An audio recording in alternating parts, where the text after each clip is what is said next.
and it appears a countdown, but if you tap many times here, it will jump to 0, so it will start the installation right away. Okay, and that's the easiest way to do it.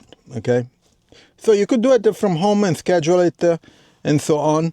I just do it to show how things are done, and there are different ways to do it. Okay, so let me get the changelog.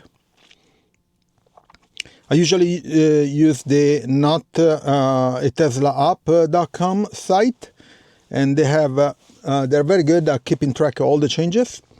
So let's start with this. The first change is the it's called the blind spot warning while parked, and this is